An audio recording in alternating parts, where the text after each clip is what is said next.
Bismillahirrahmanirrahim. Assalamualaikum warahmatullahi wabarakatuh. Assalamualaikum. Perkenalkan Buya, saya Khoris Buya, yang beberapa bulan yang lalu kali panjenengan di Lafayette. Yang ingin saya tanyakan, saya tadi pagi dapat informasi dari Kementerian Agama di Kota Malang, di Malang Buya. 145 bayi lahir dalam waktu 1 tahun itu tidak punya ayah. Dan itu tertinggi, dan itu tertingginya gara-gara zina. Dan saya baca itu nangis. Jadi yang ingin saya tanyakan yang pertama, kita di sini, teman-teman di sini, generasi muda, apa yang harus kita lakukan?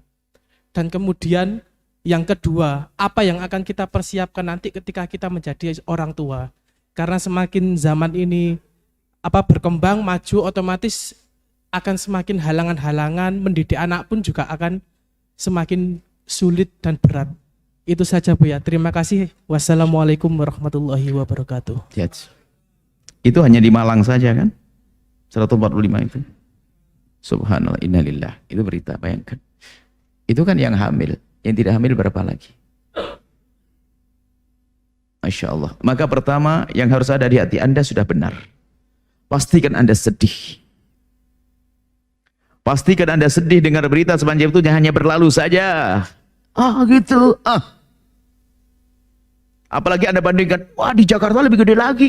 Innalillah. Cuman banding-bandingan toh. Sedih. Sedih. Anda harus sedih. Itu umat Nabi Muhammad. Harus sedih. Pertama. Yang kedua, jadilah Anda berjuang-juang untuk mereka. Bagaimana berjuang untuk mereka? Kalau bisa, semua yang punya masalah seperti itu, saya siap untuk menolong mereka, membantu, menjelaskan.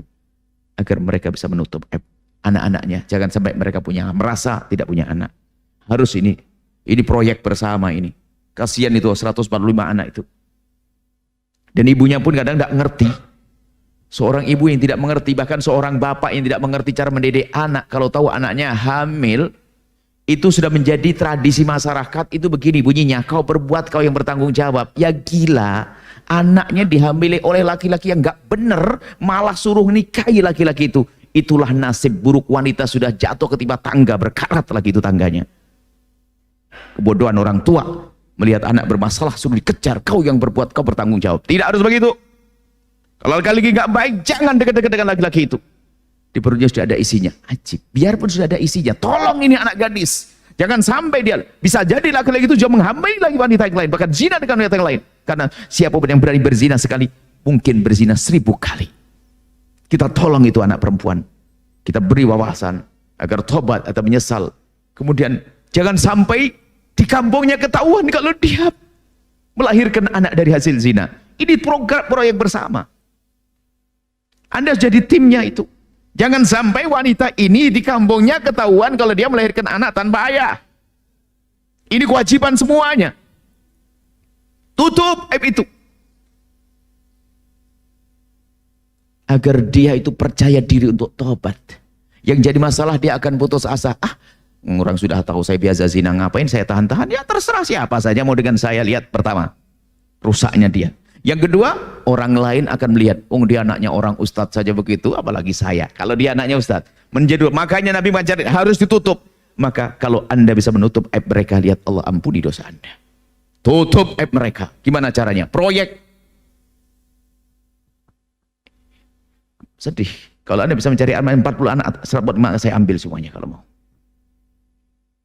Saya akan ambil anak, saya akan didik mereka. Saya akan besarkan mereka dengan terhormat. Tanpa harus tahu kalau dia adalah tidak punya bapak. Kalau seandainya yang bisa kejar itu anak-anak, orang tuanya, kita perlu selamatkan anak itu. Ada orang berkata kalau ibunya berzina, anaknya bakal berzina. Bukan. Di saat dia tahu ibunya berzina dan punya begitu, seorang anak di saat dihadapkan dalam syahwat yang berat, akan enteng berzina kalau pernah tahu ibunya berzina. Kenapa? Ibu nggak bakal bisa marah. Kan ibu juga gitu dulu. Bukan karena anaknya berzina langsung jadi berzina. Anak berzina bisa menjadi waliullah. Ingat, maka tugas kita menolong. Kalau ketemu berita begitu langsung. Bahkan saya kadang harus telepon 1 jam 2 jam hanya untuk memahamkan anak gadis yang semacam itu. Untuk mengajari bagaimana menjadi baik anaknya. Bahkan kadang prioritas ini masalah berat. Karena efeknya besar. Bayangkan seorang wanita yang nggak punya solusi menjadi putus asa. Apalagi disuruh oleh bapaknya ditangkap oleh orang jahat juga. Jadikan wanita berzina seterusnya. Apakah tidak paham kita mana ini? Tugas Anda, kalau Anda punya iman, kalau Anda pengen terjaga dari zina, jaga orang lain agar tidak berzina. Yang pernah kepleset dalam zina, berikan pemahaman. Anda tutupi aibnya. Caranya gimana? Pokoknya Anda ajari dia. Anak, diajari agar dia bisa menutup aibnya. Ini ilmu yang jarang dihadirkan, tapi harus